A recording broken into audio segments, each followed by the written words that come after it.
جات لك حالة بتقول إنها منملة دراعها جامد جدا من أول هنا ولحد دراعها وكفها، يعني لقيتي إيه؟ إيه اللي حصل؟ هي بنوتة 21 سنة. جت بتشتكي الشكوى الرئيسية بتاعتها لسعة شديدة جدا ناحية الشمال في كتفها الشمال، لسعة من وهي في المدرسة.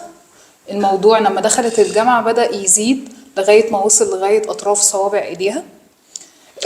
أوكي، يعني هو كان بادئ بلسعة في كتفها الكتف الشمال فقط، وبعدين فضل يروح للدراع بالظبط لغاية ما وصل لأطراف إيديها. أوكي، أنت لقيتي إيه في الكشف طيب؟ هي أولا هي مرت قبلنا، عدت على علاج طبيعي وعدت على دكاترة عظام. أوكي. وتم تشخيصها بحاجة اسمها ثوراسيك اوتلت سيندروم أو متلازمة مخرج الصدر. يعني إيه متلازمة مخرج الصدر؟ دي منطقة، المخرج الصدر ده منطقة بين عظمة الترقوة من قدام والضلع الأولاني من ورا. ماشي. والفقرة السادسة والسبع عنقية. المنطقة دي مهمة ليه؟ لأن ربنا خلق إن بيخرج منها مجموعة من الأعصاب والأوعية الدموية اللي بتدي أطرافنا العلوية لغاية صوابعنا.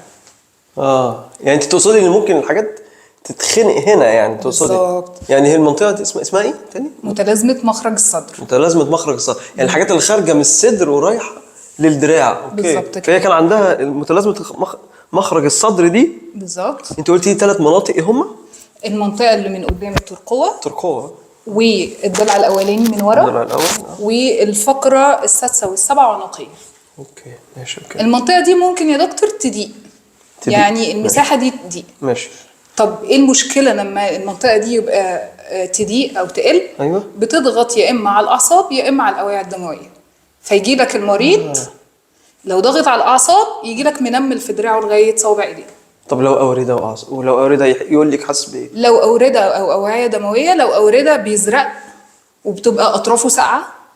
لو على الارترز أو على الأوعية الدموية أكتر ممكن يورم كمان. يعني يا إما ألاقي إيدي زرقاء بالظبط، يا إما ألاقي إيدي ورمة وحمرة بالظبط كده، يا إما ألاقي إيدي منملة ولاسعة في دراعي. بالظبط.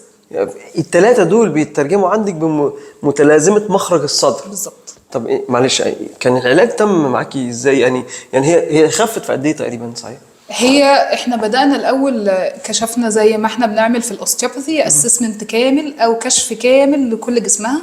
طبعا هي عندها حاجات ميكانيكية زي مثلا التحدب أو اللي بيسموه الأتب. ماشي. عندها برضو يعني الرأس متقدمة شوية لقدام. فورورد هيد. بالظبط. ودول الحاجات دي تساعد ان المكان ده يختنق.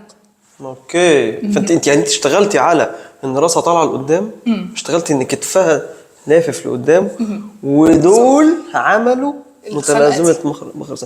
طب هل خدت منك جلسات كتير عشان في الاول كانت بتتحسن، اللسعه الشديده اللي هي جايه بتشتكي منها بتتحسن، بس بترد تاني لما تشيل حاجه تقيله او لما تعمل تمرين في الوضعيه دي.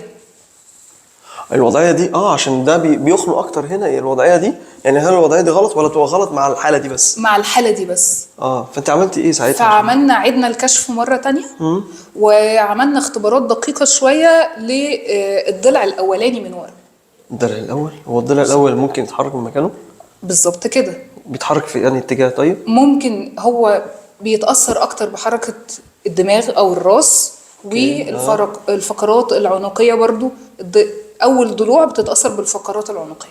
يعني أنا حركة فقرات العنقية لو مش مظبوطة، حركة الضلوع الأولانية دي اللي فوقيها الضفيرة العصبية اللي رايحة تغذي الدراع بتتأثر. بالظبط. يعني أنت ما كشفتي عليها لقيتي مشاكل في رقبتها؟ بالظبط كده. وحاجة تانية، لما كنت بدوس على الضلع الأولاني، لما بدوس حتى بصبعي بتقولي اللسعة بتزيد قوي. لما اقول لها لفي راسك شمال. هو فين مكان الضلع الاولاني كده لو تشاور على حضرتك؟ بعد في نهايه الفقرات العنقيه خالص بتيجي الضلع الاولاني معدي كده اهو. النقطه دي بالظبط. النقطه دي. اوكي. فلما كنا بندوس على النقطه دي وجعاني اصلا. ايوه ماشي. بالظبط. لما بندوس اللسعه الشكوى الرئيسيه كانت سما في الدراع بتزيد جدا. اوكي. هل في اخر الجلسات لما كنت بتدوسي على الحته دي اللسعه راحت والحركه اللي بتزود اللسعه راحت تماما؟ كانت اللي هي الحركه اللي انت بتقولي عليها السحب الفوق دي راحت تمام. يعني كان كل شغلك كان على الفقرات العنقيه ولا كان على الضلع الاول؟ الاول بدانا بفقرات العنقيه وفقرات الصدريه الاولى. الفقرة الصدرية الأولى. أوكي. بالظبط كده. وبدأنا كمان نشتغل على الجزء اللي من الأمامي من الرقبة، الجزء اللي قدام من الرقبة. أوكي. وبعد كده اللسعة اتحسنت ولكن كانت لسه موجودة. ماشي. بعد كده كم اشتغلنا جلسة؟ يعني خدنا بتاع 3-4 جلسات ماشي. في الوضع ده. ماشي. بعد كده بدأنا في جلسة بقى زي ما قلت لحضرتك عدنا التشخيص مرة تانية واشتغلنا على الضلع الأولاني في الجلسة دي بس. تحريك. كنت بتحركيه، كنت عايزة تنزليه لتحت ولا كان يعني شفتي فيه إيه؟ هو الضلع بالبلدي كده كان محشور أو مزنوق. أوكي. فما بيتحركش بالصورة الطبيعية اللي ربنا خلقها. أوكي. فالحشرة دي هي اللي مخليها أول ما تلف هو محشور.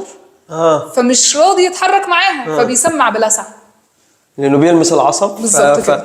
ما بيبعدش عن العصب. المفروض انا بتحرك كده ان هو يبعد عن العصب، ما بيبعدش. بالظبط فكان كده. بيلمس العصب كل مره، فكان اوكي ماشي. اوكي. بالظبط. فاشتغلت الجلسه دي بتقولي الجلسة بعد كاملة. ال4 جلسات الجلسه الخامسه بقى دي. ايوه. دي اللي قصدتي ان انت اشتغلت اشتغل على الضلع بالذات. عملنا ماشي. تحريك، طقينا الضلع برضو، يعني عملنا Adjustment عشان يتحرك adjustment عشان يتحرك احسن وهي كمان تحس براحه واحنا بنشتغل في باقي التكنيكس. اوكي. فتحنا في انجل هنا في زاوية اخر الكتف يعني. او زاويه هنا.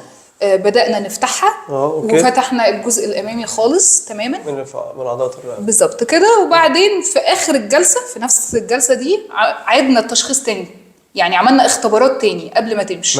مفيش لسعه خالص. ما شاء الله عليك. ساعتها قلت لها تجيلي بعد اسبوعين عشان نتاكد ان اللسعه مش موجوده. وجت بعد اسبوعين قالت لك ايه؟ قالت اللسعه مش موجوده خالص. ما شاء الله. قعدنا بقينا نتقابل مره كل شهر نحسن من وضعيه جسمها، لان زي ما قلت لحضرتك عشان ما يرجعش. بالظبط كده.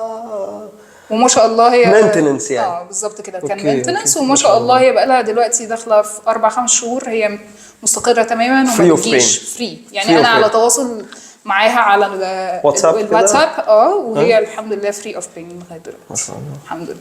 ما شاء الله. دكتور خبره كام سنه حضرتك؟ انا خريجه 2015. و5 سنين اوستيوباثي وماستر علاج طبيعي ولسه في الPhD ان شاء الله. ما شاء الله. دكتوره زينب يا جماعه، يعني اور هيد اور ماستر. شكرا يا دكتور. ميرسي قوي.